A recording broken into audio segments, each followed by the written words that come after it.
Isang mapagpalang umaga po sa inyong lahat mga kabayan. Welcome sa ating panibagong update. Ngayon dito po sa SLEX Toll Road 4. Matagal-tagal na rin po tayong hindi naka-update rito po sa Package A. Sa porsyon ng barangay Saimsim, Calamba City, Laguna. Na kung saan dito po nag-start ang SLEX Toll Road 4. So dito na tayo sa drone shot mga kabayan.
Silayan po natin mga bayan na inuna po nila ang paggawa ng mga girder para dyan sa ipatong sa gagawin tulay dyan sa tatawid, no? Patawid dyan sa mismong SLEX TR3.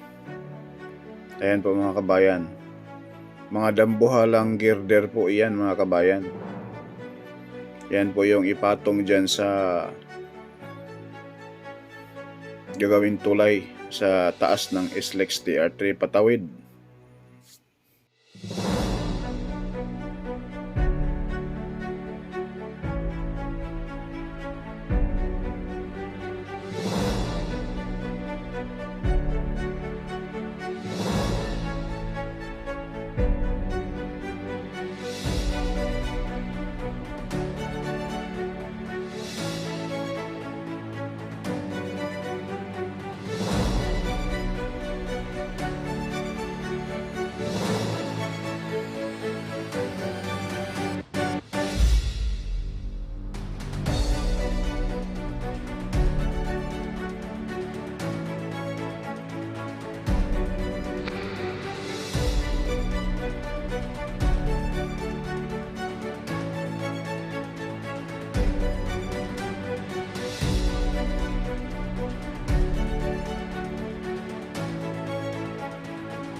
Diyan po sa kalagitnaan ng SLEX TR3 mga kabayan, mayroon na rin po yan nakabaon ng mga rebars dyan. No?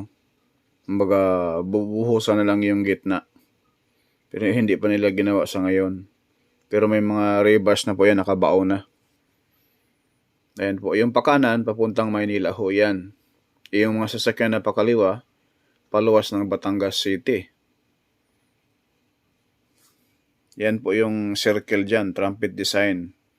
Dito po nagsisimula ang SLEX Toll Road 4. Mula rito sa barangay sa Imsim, Calamba City, Laguna, magtatapos po ito sa barangay Mayaw, Lucena City. Yan yung gitna niyan mga bayan, lalagyan pa yan ng poste, kagaya nitong pahaba, para mas matibay. Kasi entry point po ito rito eh. Ito po yung posible magka-traffic. Paano kung magka-traffic dyan sa taas ng tulay? Delikado. Yan yung paligid nitong SLEX TR4. Dadaan dito sa bundok na iyan. Gilid ng Mount Makiling, no?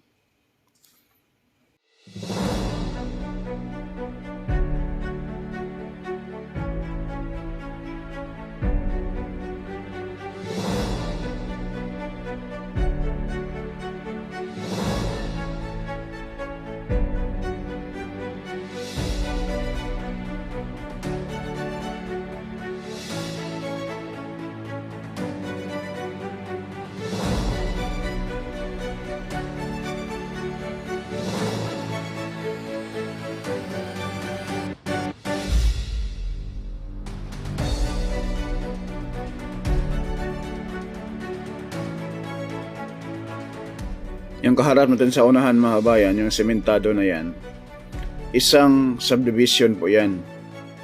So gilid nitong subdivision nito, ayan po yung guardhouse dyan sa baba natin. Dyan po yung alignment, patumbok doon sa pinakadulo. Yan, nilagyan natin ng araw. Yan po yung tumbok mga bayan. Ayan yung pinakatuktok ng bundok doon, may pingas na, pinapatag na rin po doon sa unahan. Ang tanong dyan, dito sa subdivision na ito, bakit hindi pa nila inumpisahan na tambakan ng lupa? Ayan po mga bayan. Tumbok po yung, ayan po yung Mount Makiling mismo, gilid. At palihis doon sa doon. Yan po nilagyan tayo ng araw mga bayan. Parang pagdating sa tuktok na yan, nilagyan tayo ng circle kaganina, kumbaga pakanan siya.